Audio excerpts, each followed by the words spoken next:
Hello friends, তোমরা সবাই কেমন আছো? আশা করি ভালো আছো। তো আমরা যেখানে গেছিলাম বালাসরে, সেদিনকে দিনের ভিডিওটা তোমাদের সাথে শেয়ার করেছিলাম আর বলেছিলাম রাত্রের ভিডিওটাও শেয়ার করব, কিন্তু এখানে রাত্রের ভিউটা দেখতে আরও সুন্দর লাগছিল। আর এখানে যেহেতু চিকেন কাবাব হবে বলে এখানে ওখানে জালি দিয়ে কাঠ দিয়ে ওখানে আগুন রেডি করা হচ্ছে। আসলে ওটা যখন আগার মতন হবে তখনই তো যে ওটা চিকেনটা ওরা জালের মধ্যে দেবে, নেটের মধ্যে। তো ভিডিওটা তোমাদের সাথে শেয়ার করতে একটু লেটই হয়ে গেল। তো এখানে যাই হোক, আমরা জানতাম বাটার ব্রাশ করে, এখানে এখন দেখছি সর্ষের তেল ব্রাশ করছে।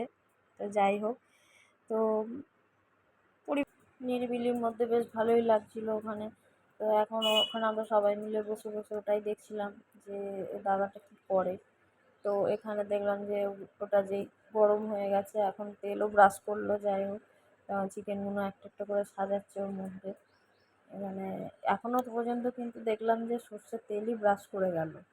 এবার আমরা যখন বললাম যে এগুলো তো বাটার দেয়, তেল তো দেয় না, তারপরে শেষে আবার একটু ফ্লেভারের জন্য তখন দেখছি বাটার নিয়ে এসে বাটার ব্রাশ করছে। তো যাই হোক, এখানে মোটামুটি অলমোস্ট রেডি চিকেন কাবাব। কিছু কিছু যে বাচ্চারা যারা রয়েছে তাদেরকে আগে দিয়ে দেওয়ার জন্য বলছিলাম। তো এখানে ওদের লেট হচ্ছে দেখে আমি নিজে নিজেই সার্ভ করে ফেলেছি অলরেডি। তো এখন আমাদের এই যে চলছে, খাওয়া দাওয়া হবে। ওরা ওখানে সস এনে দিয়েছিল, কোল্ড ড্রিঙ্কস বললো কোল্ড ড্রিঙ্কসও এনে দিল। শুধু স্যালাডের মধ্যে শুধু পেঁয়াজটাই রেখেছে দেখলাম, বলার পরে 2-4 পিস লেবু এনে দিয়েছিল। আমার যেহেতু একটু লেবুর সাথে খেতে বেশি ভালো লাগে।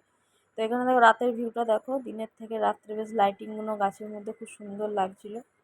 তো আমরা পরের দিন সকালে বেরিয়ে পড়বো মন্দারমণির দিকে যাওয়ার জন্য। তো আজকে এই পর্যন্তই বন্ধুরা, ভালো লাগলে একটা লাইক কমেন্ট শেয়ার করে দিও।